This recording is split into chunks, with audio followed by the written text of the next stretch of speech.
Marinaro, the Sick Podcast. The Montreal Canadiens had lost 3 games in a row going into tonight's game versus the Columbus Blue Jackets. Of course, last week they lost 5-1 on home ice to Los Angeles. A couple of nights later, they lost 7-0 on home ice to the Dallas Stars. And on the weekend, they lost 3-2 to the Boston Bruins. Tonight, the Montreal Canadiens made some changes to their lines. And the Canadiens didn't start off very well. It was a difficult first period. They were down 1-0. Then they were down 3-1. But to their credit, they rallied back in period number 3 on goals by Josh Anderson and Lane Hutson, tying it up with 1 minute and 19 seconds left in regulation. The Canadiens dominated the third period. They dominated the overtime even more, but they couldn't get the winner. They went to a shootout, and the Canadiens lose by a score of 4-3 in overtime. We'll discuss it with Pierre McGuire coming up right here. It's your Habs post-game show. It's the Sick Podcast. I'm Marinaro.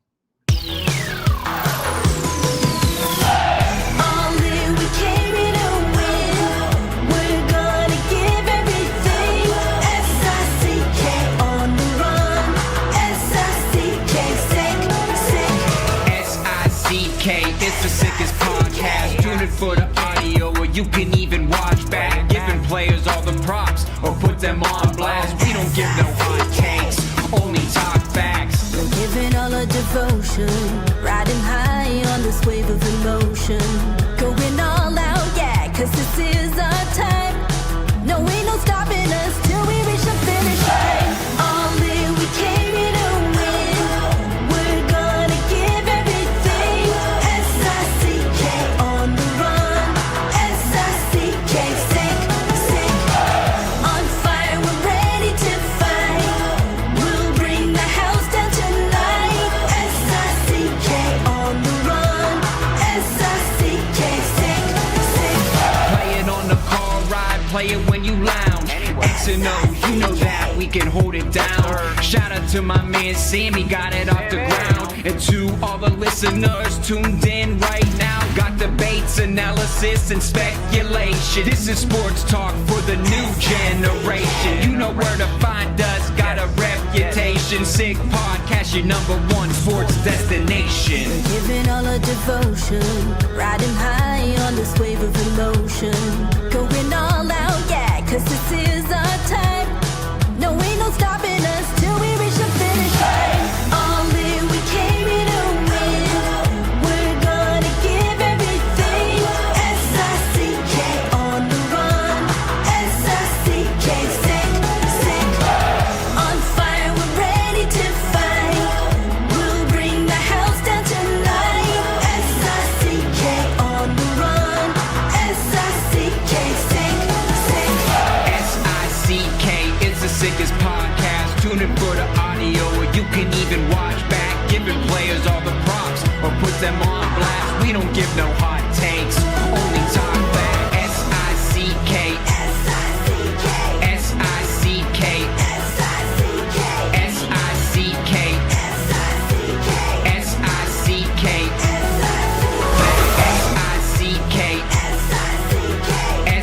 S-I-C-K, S-I-C-K, S-I-C-K, S-I-C-K. All in, we came here to win.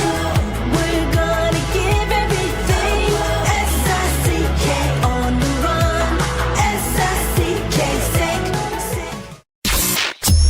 Turn up your volume. Because you're about to listen to The Sick Podcast. With Tony Marinaro. 55 seconds left in the penalty, a minute and 27 seconds left in regulation time. Boston 4, Montreal 3.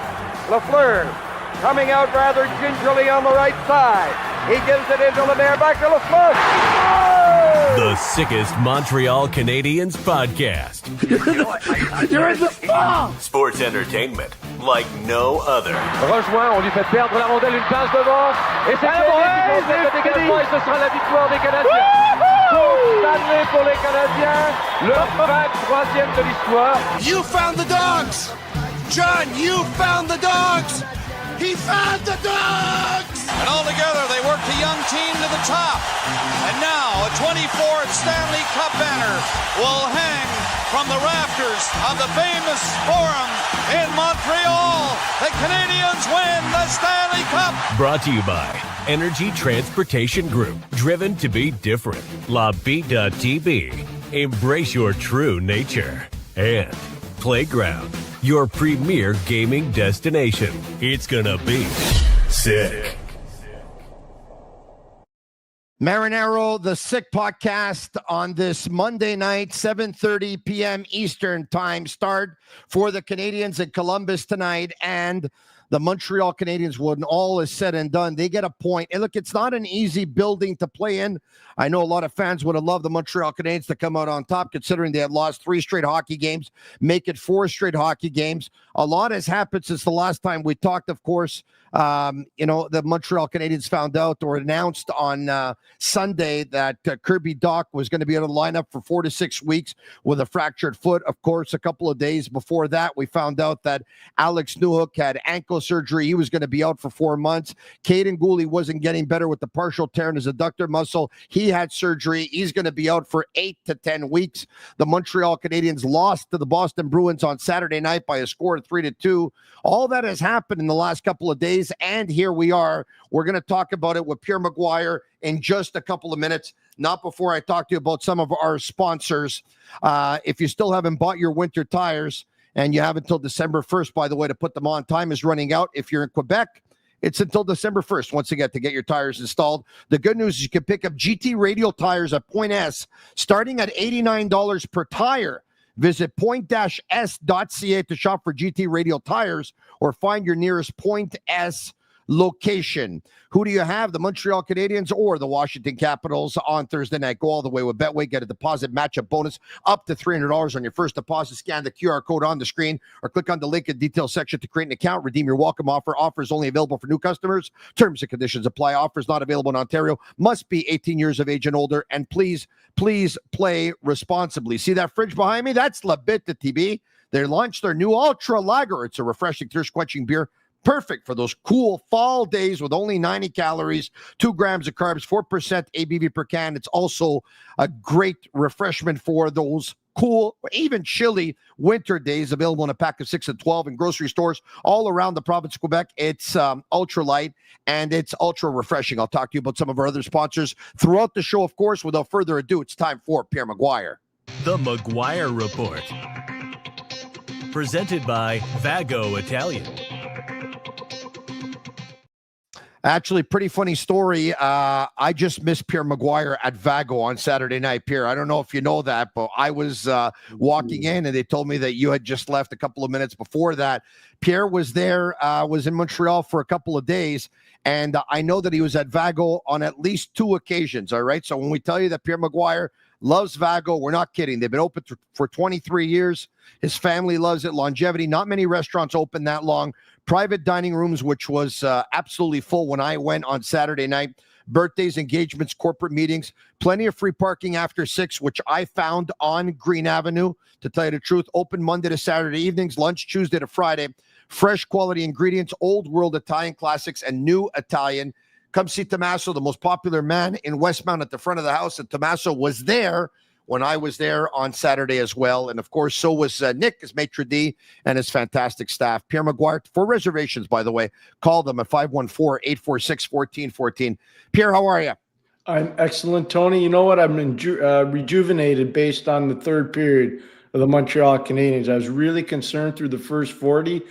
I didn't like some of the line changes. I know they're trying to get Bolduc going. I didn't think that was looking very good at all, and neither did the coaches. They clearly decided in the third period to break that combination up with Caulfield, Suzuki, and Bolduc. I kind of liked a little bit with Kapanen, Slafkovsky, and Demidov. I kind of like that a little bit. Obviously, it leads to a Kapanen goal off a great play by Michael Matheson. But all in all, the third period was all about Lane Hutson. It was about Nick Suzuki. It was about Cole. How about at the end, Cole Caulfield almost scoring in regulation. Provorov made a heck of a play.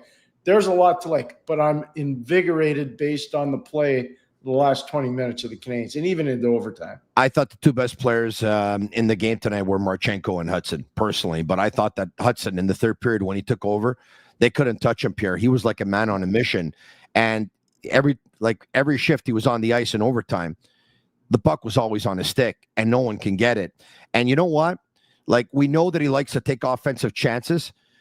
His tenacity in coming back and his wanting to come back, like watching the game tonight, they were saying, Lane Hutson just does absolutely everything in his power to defend. Like, he uses everything. He throws everything at you. And I thought it was unbelievable hustle by Hutson tonight. He looked like the phenom that we saw last year. We've seen it on other occasions this year. We've also seen some bad nights for Lane Hutson. There were 2 games last week where he was a combined -7. He had a very good first period versus Los Angeles Kings. The second and the third, not too good. And the game versus Dallas, not too good. But Lane Hutson, I thought he was absolutely fantastic. Pierre, so if you're a Canadiens fan, what do you take out of this game tonight? Because you saw your team last week lose 5-1 on home ice, 7-0 on home ice, 3-2 to Boston. And they're so flat, I thought, for the first 14 minutes in particular of this hockey game. But like you said, they battle back, Pierre, but they end up losing. Like, do you take this as a point gained tonight or a point lost? Point gained, 100% point gained. They had to score in the last 2 minutes to tie the game. Then after they did that, they pretty much dominated the rest of that game and even into overtime. If it's not for an unbelievable save by Jet Greaves moving from his right to his left against Demidov in overtime, Canadiens win that and they get the extra point. Yeah. But Graves comes up with a huge save against Demidov, and that was a big turning point, I thought, for Columbus. They started to really accelerate after that. That being said, I think the fact they went on the road, they got a point against an urgent opponent. Columbus is really urgent right now, is great. And you compound that, and you made the good point before, Tony, all the injuries, and people know that they're long-term injuries. They're going to have to find a way to define roles in this team. And if they can't define the roles properly, I think this is a team that's going to be very aggressive in the trade market. Pierre, having said that, and I heard Maxime Lapierre, like Max went on social media on the weekend, and he's like, I expect Kent Hughes to pull a rabbit out of his hat. But Pierre, you know what it is. You've occupied the role before. Aren't other teams going to see Gordon and Hughes coming from like a mile away? Yeah, but there's also teams that need to make moves too, and everybody's got different organizational needs. Some teams might need a defenseman. Some teams might need a goalie. Some teams might need a third line, checker. Everybody's got different needs. This is why I said to you a long time ago, of all the years I've been around the league, 37 now, the first time I can honestly say it requires an owner with a pocketbook, a general manager who's got vision, and a pro scouting staff that is trusted by the general manager and can really articulate what you need and how you're going to get it. I've never said that before because most of the time in my career, the focus is on the players on the ice, the guys in the American Hockey League, and the coaches running the team. I can't say that this year. Look at how tight the standings are, Tony. Okay, but let's play this game for a second, and I want to talk about the game, but let's play this because clearly, look, the Montreal Canadiens need help. Reports suggest that they were in on David Kampf. They were trying to pursue him aggressively. Of course, he ends up with the Vancouver Canucks. But Pierre, Liney's hurt. Gooley's hurt. Newhook's hurt. Doc's hurt. So there's 4 players that whether you wanted to trade them or you didn't, like, for example, you can't trade, right? Other than that, you have your core players on your team. You don't want to trade those. The other players that aren't your core players, they probably don't have a heck of a lot of value right now. And then you have your prospects in your organization. Your best ones, and everyone knows it, are Zurofsky, Fowler, and Michael Hage. And they don't want to trade those guys either. So how do you trade? I don't like to say prospects' names, so I'm not going to do that. Okay. But what I'm going to do is I'm going to say you compound whomever that prospect may be with a draft pick. The way you're built right now, your window's open for a while. Those draft picks, unless they're really, let's just use Ben Kindle with Pittsburgh, who was 11th overall. Yes. That's one that falls out of the sky. That doesn't happen every year, as you know. Yeah. Outside of that, you're not going to see a lot of guys making the Montreal Canadiens in the next 2 or 3 drafts. It's just not going to happen. But for other teams, especially with expansion coming, they're going to make teams. I think you bring a draft pick package and a prospect package together, and you'd be surprised what you'd be able to get in this marketplace right now. All right. So let me ask you this: out of all the teams in the National Hockey, like, what is the date? Do you think? Because usually they say teams like to give themselves until American Thanksgiving, which, by the way, is going to be in about 10 days from now. Mm-hmm. They like to give themselves until then to see what kind of team they have. You know how the playoffs are probably looking, whether they're in or they're out. At what point, last year, a year ago, they made a big move in December and they went after Alex Carrier. Is it the month of December that you would probably be targeting sometime in the middle of December? I would be, and I'll tell you why. You talked about the injuries with Montreal. Let's do the injuries for Toronto just for a second. Yes. Brandon Carlo, Austin Matthews, Scott Lawton, Christopher Tanev, Marshall Rafai, Anthony Stolars. That's Toronto, Tony. If the playoffs started today, the team that finished first in the Atlantic Division last year wouldn't play, and they got all those guys out for a long time. So there's a lot of teams that are dealing with injury situations right now. Some may say, you know what, we're not going to do anything this season anyway, so let's just move some contracts out of here and bring in some prospects and some draft picks. I think you're going to see movement in December. I do. Really, I believe that. All right, okay, let's get to the Montreal Canadiens lineup tonight. All right, Suzuki with Bolduc on his right and Caulfield on his left. Kapanen with Demidov on his right, Slafkovsky on his left. Evans with Anderson on his right and Joshua Roy on his left. Veleno with Gallagher on his right and Davidson on his left. Matheson, Dobson, Struble, Hutson, Jacky, and Carrier. It's Jakub Dobiš that got the start in goal. Pierre, let's talk about the call-ups. We've talked about Joshua Roy before. The Canadiens lost 3 games last week versus teams heavier than them. This week, they're playing Columbus, heavier than them. They're playing the Washington Capitals, and they're playing Toronto on Saturday, heavier than them. They had called Jared Davidson up, but the second call-up was Joshua Roy. Pierre, would you have called up Joshua Roy? I want to be fair about this. I haven't watched Laval this year as much as I have last year, but I said to you, was it 10 days ago or maybe 7 days ago, based on the way the schedule is going, I would probably call up Florian Jacky, but I know Florian, just based on the statistics, hasn't played particularly well by the numbers. Yeah. I prefer to have a heavier lineup at this point of the season than have a lighter lineup. And you know what? It's easy to say, oh, yeah, some fan will be at home saying, yeah, look at what happened. Joshua Roy turned the puck over on the Fantilli goal. What's he doing out there? That's a bouncing puck. That could happen to anybody. And Fantilli's as strong as any young guy in the league. I felt bad for the kid. I really did. If you're asking me who would I prefer to have up now, I'd prefer to have Florian Jacky than him. Well, you know what? I thought the Canadiens did a really poor job in their zone of puck management. And I'm going to show you. We'll talk about it, Pierre. Are you talking about the first goal in particular? The first goal is one goal. They rim it around, and Zachary Bolduc gets bumped off the puck, Pierre. Don't worry, I watched. And Pierre, he got bumped very easily off the puck. I mean, Zachary Bolduc's not supposed to get bumped off the puck that way, especially if he got promoted to the first line and they're playing a big game after 3 losses. I was very disappointed in the way he got bumped off the puck. And talk to me about that first goal, Pierre, if we can bring up the scoring here. And let's do that. The first goal by Werenski, Pierre, he moves in and he's given a lot of time and space. Noah Dobson was kind of in a no man's land. Did he kind of like step aside because he didn't want to screen Dobiš? Is that what happened? Yeah, that, and there was no communication. There should be a switch call up high on that, especially after Bolduc loses a battle. But look where Nick Suzuki is. They're playing tight man-to-man. Nick's over on the boards too, so he can't release out. But there's got to be a switch there, and that's where that's where Dobson's got to rotate out. It's simple verbal communication. I didn't hear anything. And by the way, I don't know what feed you watched, but I watched the Columbus feed, and I watched it for a reason.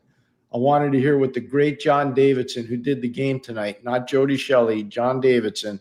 I wanted to hear what he had to say about the Canadiens. I respect John's opinion a lot. He was nothing but praiseworthy for all the Montreal Canadiens players, especially Lane Hutson, shockingly, because Lane was so good tonight.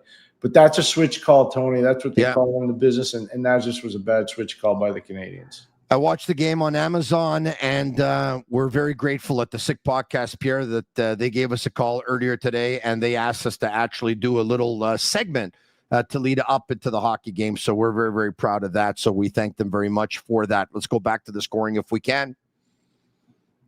Okay, Pierre, period number 2. It's Oliver Kapanen. It's Matheson. It's Demidov. But, Pierre, the truth is the Canadiens passed this puck around very nicely. It's Michael Matheson who had the last touch on it, Pierre, to actually pass it to Kapanen. But the Canadiens were playing a game of keep away here, and they had like 4 or 5 good, really good touches. Kind of mesmerized Columbus. That was a really good passing play. But, Pierre, I know everyone's going to look at Matheson, rightfully so, Pierre. He made a great play and a great pass. Oliver Kapanen has a gift of getting in the right place at the right time. You don't score 7 goals, Pierre, less than 20 games into this season unless you put yourself in good positions. Well, if you go watch the replay of that tape, watch where Kapanen is. He's shoulder to shoulder with Sean Monahan. And then what he sees is he sees Matheson starting to come wide. So he pulls away from Monahan, backs up into the high slot, and opens himself up to that time and space so he can create an opportunity, and he snaps it on goal. That's a great play by Oliver Kapanen. It's a terrible read by Sean Monahan, and it's a brilliant pass by Michael Matheson. Brilliant indeed, Pierre. I was taking a look at a chart just now. That's why you saw me on my phone. The 16 heaviest teams, Pierre, so like half the league, the heaviest teams. Toronto is first.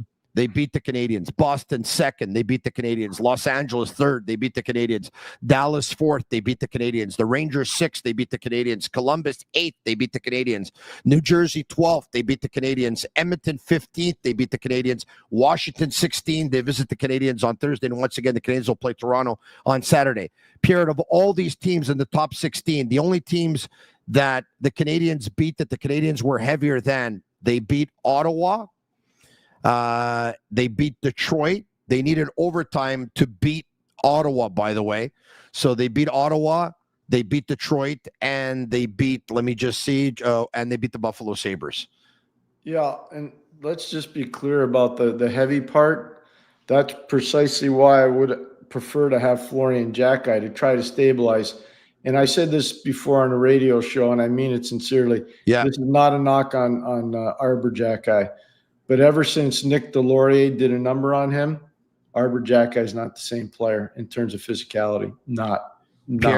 Pierre, I'll tell you this. No. If Arbor had confidence right now, pugilistically speaking, which I don't think he does, with all due respect, he would have tried to redeem himself after not doing very well in his last couple of fights and go after Mathieu Olivier, especially after the fact that Canadiens were flat for the first 14 minutes. I'm not going to blame him for not doing it, Pierre. I think his swagger's at an all-time low right now. I think his confidence at a low. I think he recognized that, Pierre, and that's why I think he didn't go. There's a good chance of that, but here's what I'll tell you. When you have the deterrent that he's supposed to be, and if you're coaching the game and you're paying attention to what Columbus is doing, they're playing Sillinger, Coyle, and Olivier every single shift with Provorov and Werenski against Caulfield, Suzuki, and Bolduc. 5 against 3 every single shift. So if you're coaching in that game, and this again is just experience, Tony, you tell Arbor, we're going to get this thing broken up. We're not going to make it easy for them. You get a chance in a scrum situation. I didn't say fight them. Scrum situation. Take him to the box. You get him off the ice. You do something to make him uncomfortable. And he knows to do that, but they never did it. They never did. So it's what I talked about before. They're going to have to create roles for all these guys. They're going to have to rebuild all of them. Because I'm telling you, Tony, with all these injuries that they have, their slotting is wrong. And because of that, it's not going to be that easy. You correctly say they're playing against a heavy team coming up in Washington. Toronto's a heavy team on Saturday, too. So I'm just telling you, they're going to have to reslot a lot of these guys, and they haven't done it yet. Pierre, is it possible, and I say is it possible, that the philosophy from the coaching staff is the opponent's not going to dictate the play. The opponent's not going to dictate the way we play. The opponent's not going to dictate what we do. We're going to play our game, and they have to adjust to us. Is it possible that what you just told me, albeit extremely logical, they don't share those ideologies? Oh, it could very well be. But at last I checked, none of them have won a Stanley Cup coaching. So, with all due respect, that's part of the philosophy of coaching deep in the playoffs. Go watch what a lot of these teams do. Go watch how does Florida do? What do they do? What do they do? They make you uncomfortable. They drove Edmonton nuts. Go watch the scores of games 4 and 5, and they broke them down. They drove them nuts. Paul Maurice really did a number on Chris Knobloch. He did. He did a number on him. Nobody wants to talk about it, but that's a fact. I'm not, what I think of this team too. I'm a big fan of this team. But now they're in a situation, and this is just free advice. They're in a situation, and take it for what it's worth. They're in a situation now, they got to really redefine the roles. They tried tonight putting Bolduc up with Suzuki and Caulfield. To their credit, they recognize this isn't working. They also had Gallagher playing way deep in the lineup.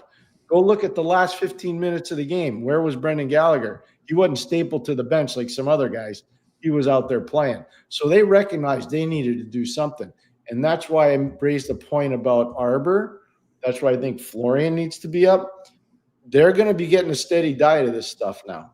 People see they're a wounded animal. People see that. I'm a little bit confused. And by the way, I'm happy that Bolduc got the opportunity, but he was on the fourth line for a while. He wasn't producing. He was on the third line. He wasn't producing. A lot of people were saying, yeah, well, take a look at the players that he's playing with and take a look at the ice time he was getting and blah, blah, blah, blah, blah. But in 4 of their last 5 losses before tonight's game, I think he had no goals, no assists, no points, and I think he had 1 shot on goal. Now, he had a big hit on Tanner Janot on Saturday night, but I'm not so sure I understand how the promotion went to the first line as fast as it did. So we agree. Yeah, we agree.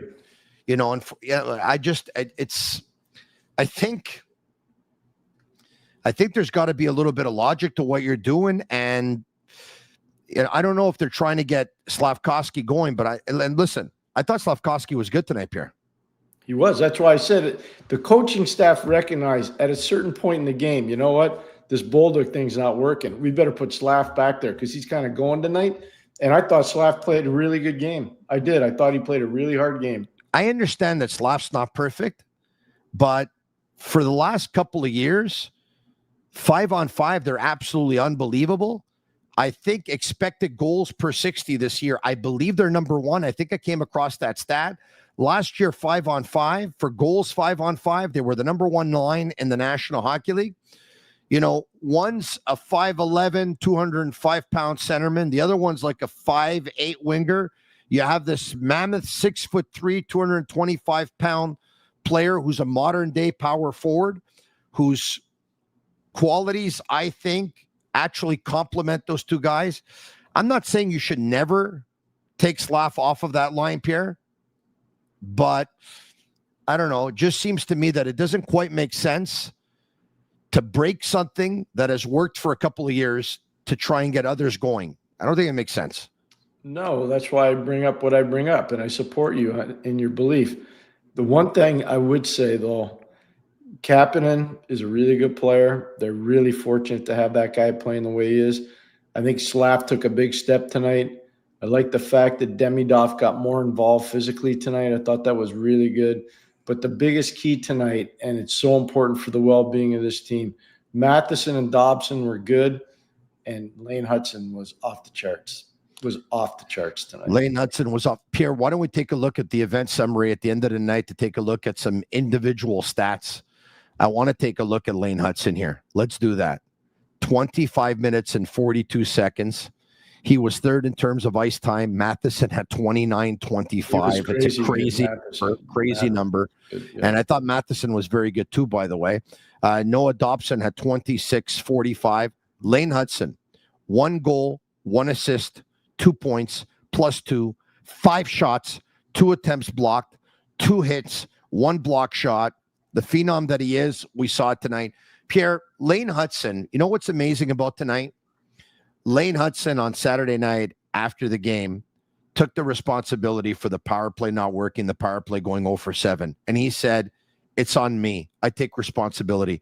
Marty St. Louis was asked about it and said, hey, listen, Lane Hutson takes responsibility for the power play not working. Marty St. Louis said, there's 5 guys on the power play, not 1. But you can tell that Lane Hutson, he did what champions do, Pierre. He said, you know what? It's on me. I got to be better. And then he comes out. He's the best player on the ice, Pierre. He creates standards. The best players do that. You know, Brian Trottier created standards. Denny Potvin created standards. Larry Robinson created standards. The best Guy Lafleur created standards. The best guys know how to do that. That's why they're the highest paid. That's why they're the go-to guys. He's a go-to guy. He's a superstar player. I've been watching this for so many years, and even before he got to the NHL, and you knew this guy was going to be special. You just knew it.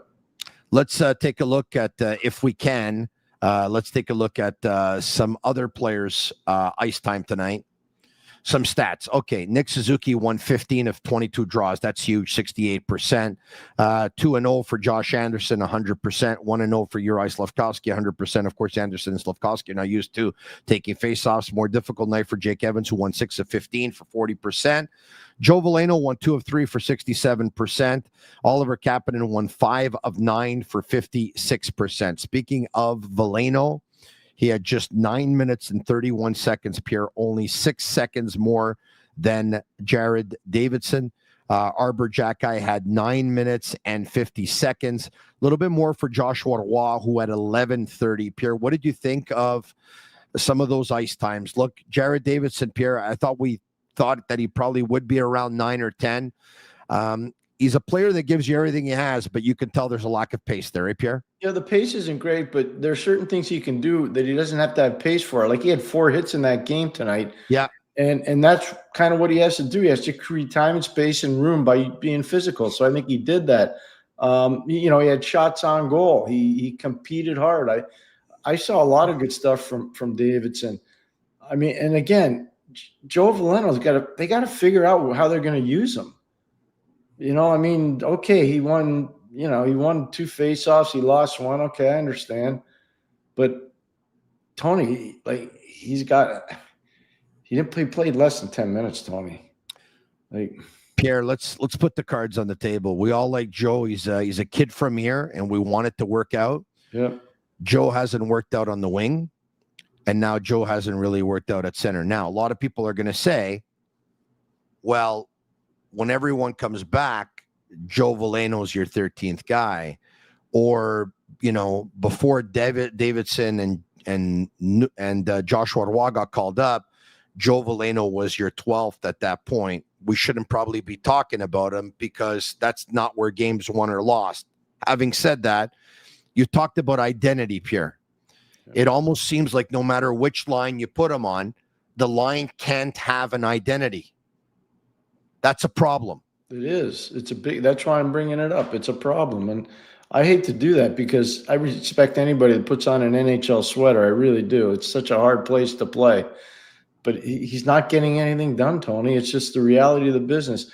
And that's the hard part. You know, people will say, well, Brendan Gallagher, this and Brendan Gallagher, when the game was on the line, the coach had him on the ice.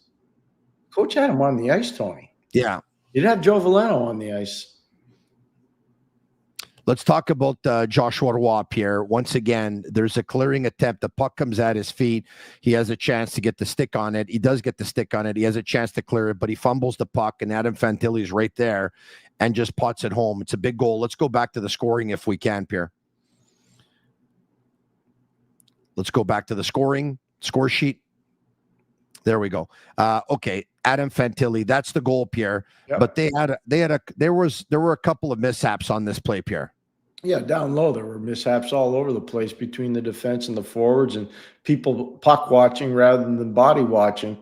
I feel bad for Roy. It's a bouncing puck. It's a tough play.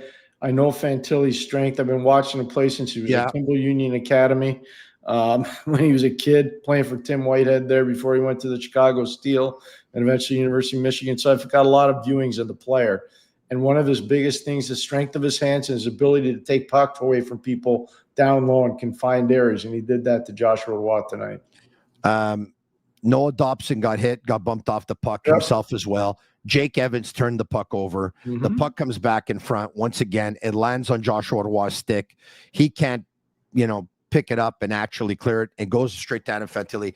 I want to go back to the Werenski goal, right? We talked about problems there in the defensive zone as well, where Zachary Bolduc got bumped off the puck.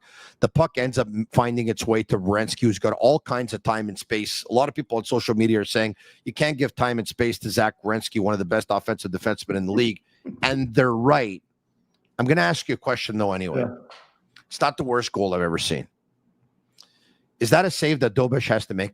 I don't think against that player. No chance. That guy can wire the puck. He's one of the top 5 hardest shooters in the league, and he's really accurate with it. Again, player you've been watching for a long time, going back to Michigan, done a ton of their games. He's got a hammer. I mean, he can really blow that thing by you. I don't think that's an easy save to make from where I'm standing. You give him 10 pucks in that area against any goalie in the league, he's probably scoring 7 to 8 times.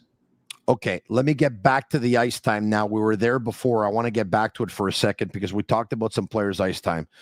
Pierre, it's another night where, once again, it's less than 10 minutes for Arbor Jacki. We talked about the fact that it was less than 10 minutes for Davidson. We talked about the fact it was less than 10 minutes for Joe Veleno.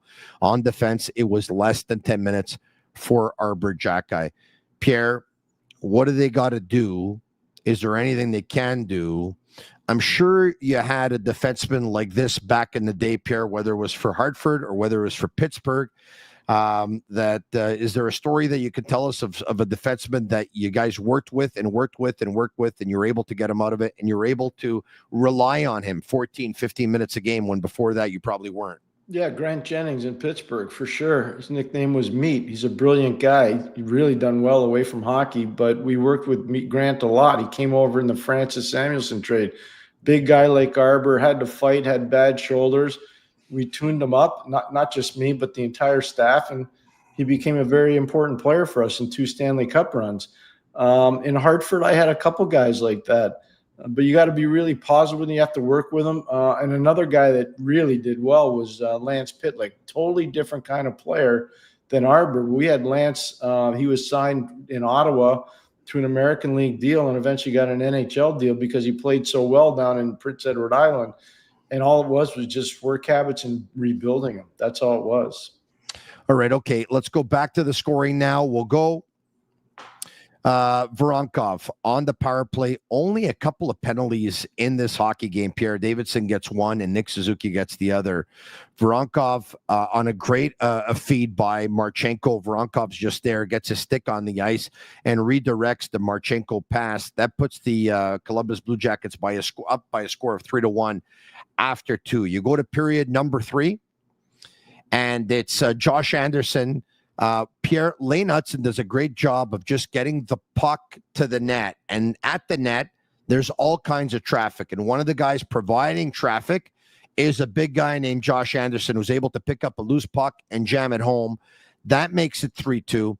Lane Hutson, the Canadiens pull their goalie. They pull Jakub Dobish, and they got an extra guy on the ice. And Lane Hutson, once again, gets a good shot, Pierre, that goes off of Greaves's. I think it right on the bottom of the trapper. It probably hits his arm, but Juraj Slafkovsky screening in front. They went to the replay 3-4 times to see if Slafkovsky actually deflected it, and the replay shows that it didn't hit Greaves' arm and just went right in. That's a huge goal by Lane Hutson, Pierre. That ties the game at 3. Pierre, what a huge third period by the Canadiens.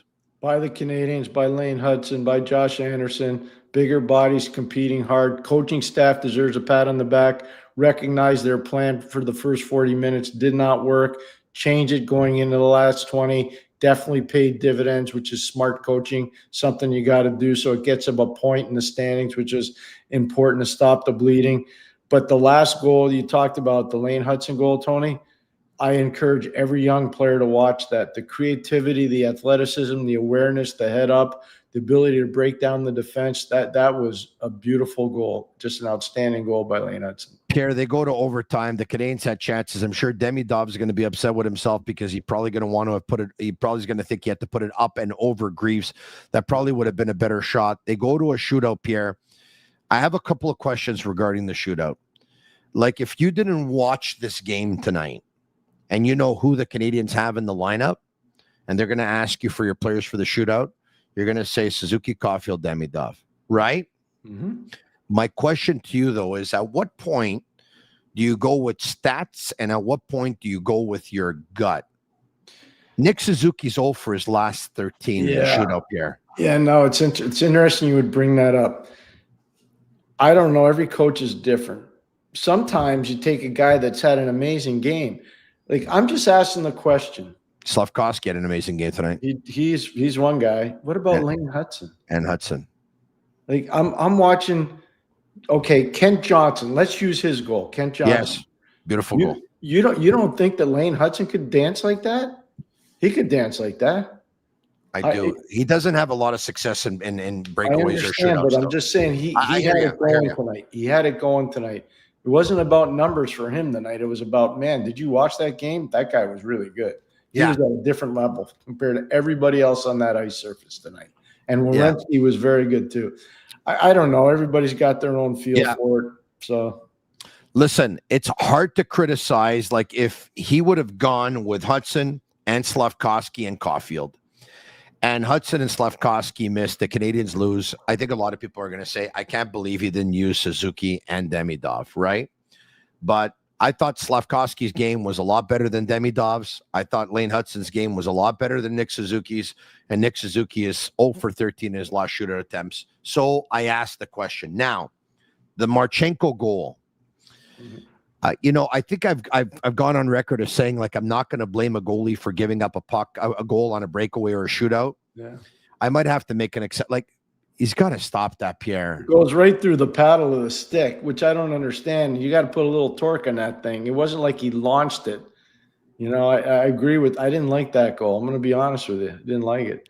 Like, I'll give you an example. Here's the difference. People are going to say, well, what's the difference between that and the Caulfield goal? The Caulfield goal, the goalie had no idea where the puck was going. Yeah. He had no idea. And it goes under his left pad.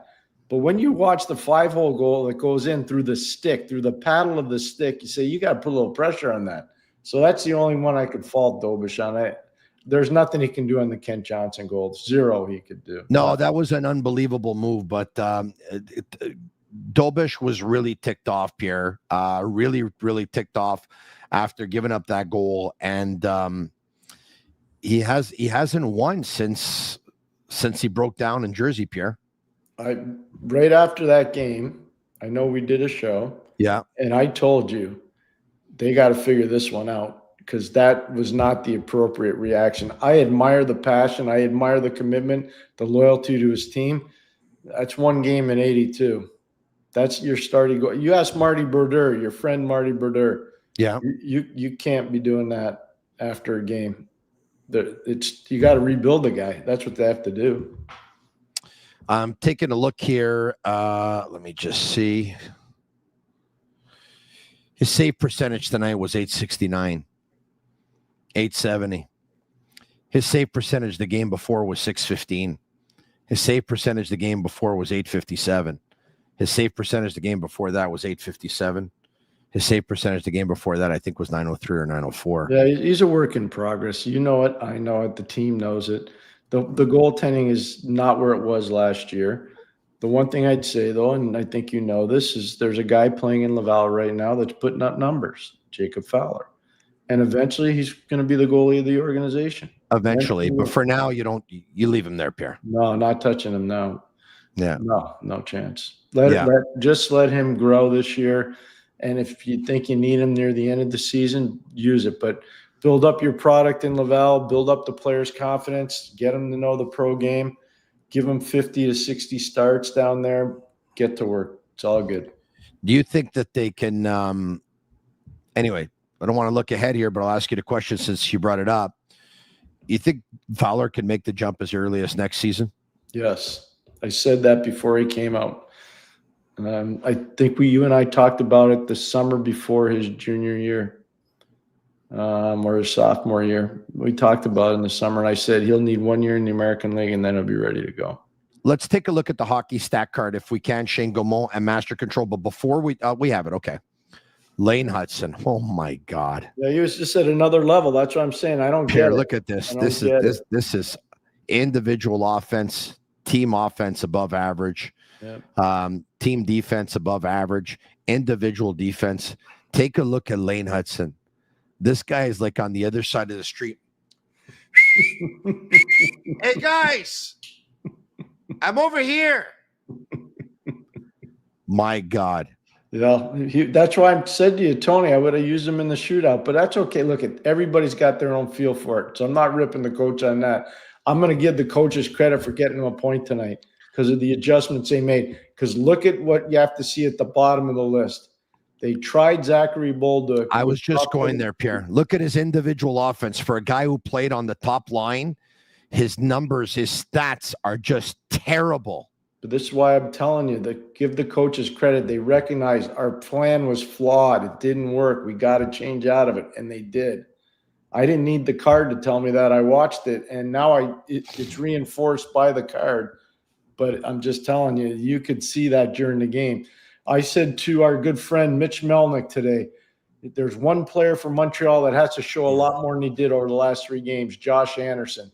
Josh Anderson played his best game in a while tonight. Josh Anderson played good. So did Jake Evans. Oliver Kapanen, good night. Demidov statistically was actually a good night. I thought that Slafkovsky was better than him tonight, but the stats show that Demidov was really good tonight. Yeah, I thought he was good. Really?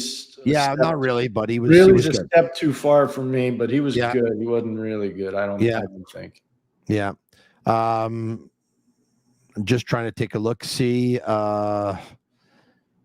you talked about Alex Carrier. No, not much there. Joe Valeno, Arbor Jack guy. Yeah, a difficult night for the bottom of it, of course. There's no doubt about it. The one that's not getting enough praise in that graph right there is Michael Matheson. Correct. Michael was really good, and you're almost 30 minutes against a big, heavy physical team. He was really good tonight, Michael was. Sick podcast. A shout out to Accent Insurance Solutions. You know, all insurance isn't created equal. You know where to find the right solution for you. Accent Insurance. Accent doesn't sell insurance. They shop insurance for you to find the right product right on the money, whatever your insurance needs. Home, automobile, or business. Call 514-363-3636 or visit their website, accentassurance.com. Also, I want to give a shout out to Playground. Hungry for a deal? Eat well at Playground without breaking the bank. Mondays, get a free rotisserie chicken meal. Tuesday, get a free burger with your choice of side. How? First, accumulate 50 reward points on any machine any day of the week. Next, visit guest services, player rewards, or any cashier to have your free rotisserie chicken voucher and your free burger voucher printed. Now you're ready to eat for free. Just bring the appropriate voucher to the rail on the following Monday and Tuesday. Sick Podcast also brought to you in part by Energy Transportation Group, a leading asset like 3PL, driven to be different. From cross-border freight between Canada, USA, and Mexico to coast-to-coast shipping in both Canada and the United States, Energy moves it all. They're fast, reliable, and powered by tech that delivers smarter logistics. If you need a real partner in transportation, contact the team at shipenergy.com and see how Energy Transportation Group is changing the freight game. All right, okay. We can once again we can go back to the scoring or the stats. Let's take a look at some of the stats on the night in terms of the shots on goal. There you have it. Columbus wins by a score of 4-3 in a shootout once again. The Canadiens had 32 shots on goal. Columbus had 23. Canadiens won 60% of the faceoffs. They didn't get any power plays. The Columbus Blue Jackets went 1 for 2 on the power play, 17-15 the hits for the Canadiens. Canadiens blocked 13 shots. Columbus blocked 12, 16 giveaways for the Canadiens to Columbus's 17 giveaways. Pierre, where do they go from here in terms of the lines, in terms of preparing to play the Washington Capitals on Thursday night? Canadiens have lost 4 straight, Pierre. Slafkovsky goes back with the big line with Caulfield and Suzuki. They got to figure out what they're going to do with Kapanen. I think it's really important. Demidov fits there. I don't know if Bolduc does right now. That they need to have a heart-to-heart with Bolduc. They got to figure out what's going on there. I don't think you want to take Josh Anderson and Jake Evans away from one another, but we'll see. Defense isn't going to change. They're going to what you see is what you get on defense. But they got, I think, the roles that they hand out and create for these players have to be different just because of the amount of injuries that they're dealing with right now. Pierre, I said the other day on television, and I'd love to get your opinion on this, is that especially early on when Zachary Bolduc scored 4 goals in the first 4 games on the road, everyone in Montreal was like, this is a steal, this is a steal, this is a steal. And Logan Mailloux had a really bad start with the St. Louis Blues. His plus-minus numbers were not very good. His advanced stats numbers were not very good. they recognize that. They send them down to Springfield, the American Hockey League. They still have a good 10 years ahead of them for their careers, so there's plenty of time to see who won that trade, who didn't. Right now, of course, it looks good for the Canadiens. One player's in the NHL and the other one is not. Having said that, Pierre, Doug Armstrong's not a dummy. That doesn't mean that he didn't lose the trade. He's not a dummy. Jim Montgomery, members of the organization, they're no dummies. All I'm getting at is, for those who couldn't understand, doesn't mean the Canadiens didn't win the trade, because I think they'll end up winning this trade when it's all said and done. But clearly there's some things to Bolduc's game that they didn't like. And I don't know this for a fact, but I'd be willing to bet there were some nights where he probably wasn't as physical as they wanted him to be. There's probably some nights where he didn't forecheck as aggressively as they wanted him to do. And I'm sure there's some areas of his game that they weren't enamored with. And I'm sure they also saw a lack of consistency, as much as he was great after the Four Nations and he scored 19 goals, Pierre. But all I'm getting at is, I guess it wasn't all great, Pierre. No, it wasn't. I watched a lot of their games, especially after Jimmy went there. It wasn't all great, no question. But he's still an elite prospect. He definitely is. One of the cool parts about being around the Montreal Canadiens, the amount of guys that live in the area, number one, and the amount of guys that live in the area that have had amazing success. And one of those guys is Mario Tremblay. And there's a lot in Zachary Bolduc's game that reminds me of the potential of Mario. Now, Mario was a really good player, Tony. Like, for our younger people in the audience, and never had a chance to watch Mario Tremblay play, he was an amazingly important player for a really, really good Montreal Canadiens teams. And unless I'm wrong, Tony, I think he's one of the first 18-year-old players to ever play for the Montreal Canadiens. I think you're right about that, Pierre. And so, Pierre, in his second season, he won a Stanley Cup. He won one in his third, he won one in his fourth, and he won one in his fifth. So the mentorship part of this thing matters to me, especially playing in Montreal. I don't know if they've done it or not, but I know that I've said many times, Jack Guy should be sitting with Chris Nyland, learning how to do his job. And I think the more I watch Bolduc, the more I say, man, this guy should be spending time with Mario Tremblay, because those guys, they're so proud to be Montreal Canadiens. Yeah. I think it's such an important thing, the mentorship side. I think, and it would take so much pressure off the coaches. It really would. Mario Tremblay played 12 seasons in the National Hockey League, Pierre. He won 5 Stanley Cups, and he had 4 seasons of 30-plus goals. 4. This is why I'm using Bolduc and Mario as a comparable. You know, look at Bolduc last year as a 19-year-old. What do you have, 21, 20? 19. 19, okay, close enough. That's all I'm saying. Like, I think the mentorship role is so important, and it would be the team brought in Mark Bureau last year to teach faceoffs. This year as well, they're using him. Okay, there you go. So 2 years in a row, they brought that guy in to teach faceoffs. I would be bringing Mario Tremblay in to teach a certain guy how to play a certain way with consistency. It's something that I think needs to be used, especially in a market like Montreal. All right. Okay. Why don't we take total of 7 goals tonight? Well, one was scored 6, but then the shootout 7. Let's go with a lucky 7. Why don't we go with 7 questions for Pierre McGuire? Why don't we do that? Sun and fun travelers. Pierre, John Beecher, 6'3", available center with size and some hands. On waivers, he's 24 years old. Had some good games in Boston. Yeah, if he's not picked up, left shot as well. Yeah. If he's not picked up, Pierre, should the Canadiens make a claim? I personally would not. Can you tell us why? I don't think he adds to what they have right now. I think in-house they're going to have players that are better. Okay. He's a former first-round pick. He's 30th overall. Mind you, they have one who's a former first-round pick and 30th overall, too, in Joe Veleno. Let me ask you this. He's got size, Pierre. Does he use it, Pierre? No, not nearly enough. That's okay, one of the reasons why. And I don't want to be disparaging to the player because I watched him play at Michigan a lot. I watched him with the U.S. national team development program. So I've seen the player a fair bit. Yeah.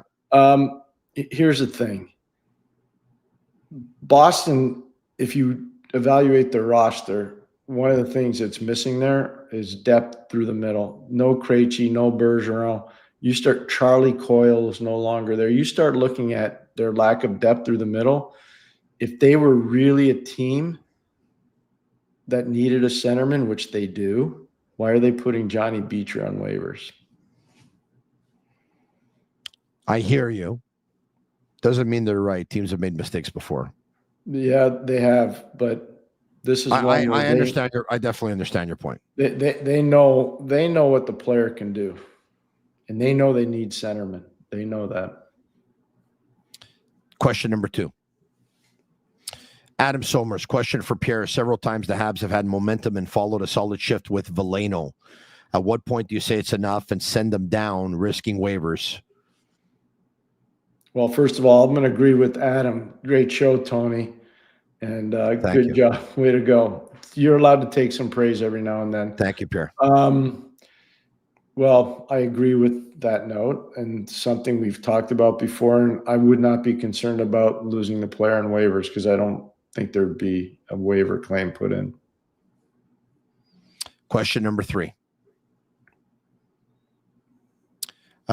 Which player would fit the Habs the best? O'Reilly, Stamkos, Kadri, Thompson, and why? Pierre, Jeff Marek twice in the last week or so saying he believes the Canadiens are one of the teams that are interested in Steven Stamkos. I would be too. I've had long talks with my mentor and dear friend, William Scott Bowman, about Steven. I just think that there's the potential for him to play wing and score. There's potential for him to play center and score. There's a potential for him to be on the power play and score. It takes huge pressure off of because of the line A injury, off the second power play. I don't think he plays out of Cole Caulfield right now. They're both right shots. Steven's always been a winner. He's been a captain of 2 Stanley Cup winning teams. He's played in the final in 2015 and 2020 and 2021. I mean, you can go down the line. There's so many good things to Steven. A World Junior Gold Medal in 2008 and part of Bittt in the Czech Republic.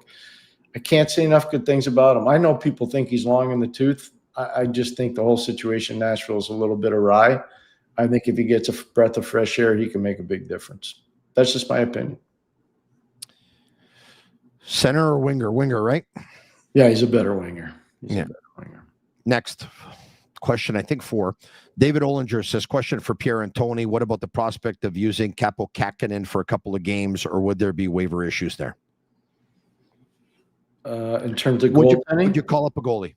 Yeah, no, not at this point. I wouldn't. I would not.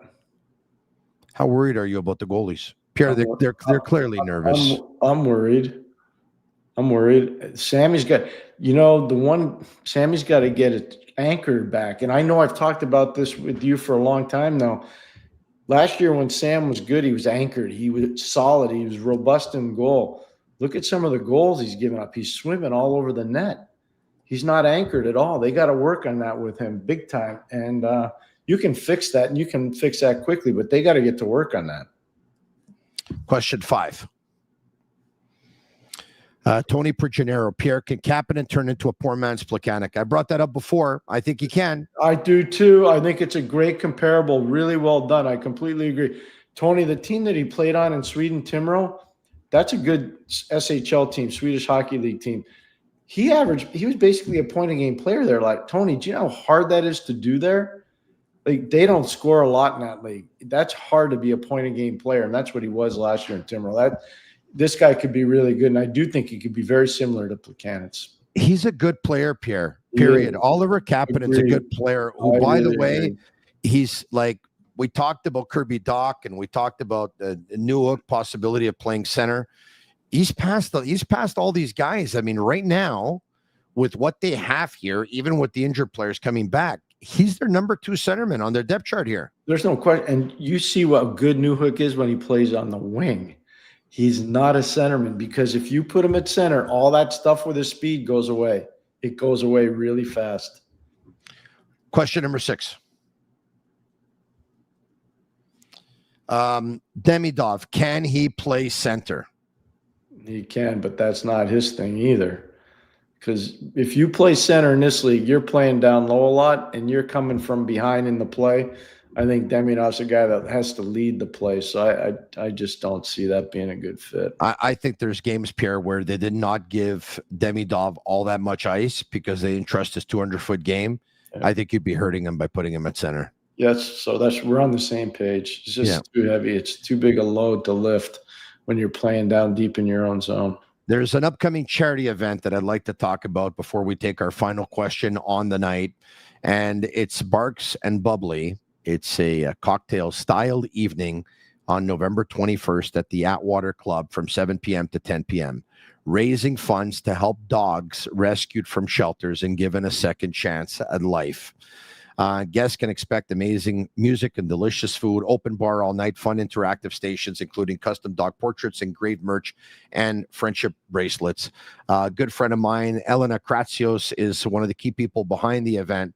Tickets are $100. I'm going to be at the event. I'm going to work radio until about 8 p.m., and then I'm going to stop by the event. And then I got the podcast at 10 p.m. So I'll run here, I'll run there, I'll run everywhere, and I'll try and make everyone happy. But I look forward to encouraging them at the event because I've been before, and it's a fantastic event.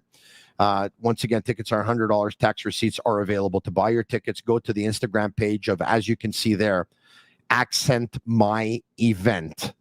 And you'll find the link at the bottom, which is the www.zeffy.com/en-ca. And once again, it's a terrific, terrific event. Accent with Rad, Barks and Bubbly fundraiser event. This Friday, November 21st. Tickets $100. Tax receipts available. I hope to see you there. Last question of the night. Jeffroy Massicut. Who would you all trade away? Well, tell me who you want to get, and I'll tell you what I'd be willing to give up. Pierre, I'll ask you this. Yep. We talk about the young core of what is the young core, or what may have been perceived as being the young core. Do you believe that at one point when you have to make a move to take the next step, you might have to give up a player that you probably didn't, but you might have to because of the window and you might need immediate help? Or do you think that you can keep all the young guys here? Like, out of all the young prospects and all the members of the young core members, is there one that you'd probably be less nervous about involving in a deal? Like, Slafkovsky's name has come up a lot. Yeah, I think that's way too early. I'm not in a rush. I think it's way too early to give up on a young guy that has the attributes that he has. What do you say to those people, Pierre, that are willing to include Juraj Slafkovsky this early on in a pretty big trade? What do you say to them? There's a trade between the Boston Bruins and the Vancouver Canucks years ago. Cam Neely becomes a Hall of Fame player because he leaves Vancouver because they didn't think that he would do some of the things he had to do to be a power forward. And Barry Peterson went the other way, and Barry was near the end of his career, not at the beginning.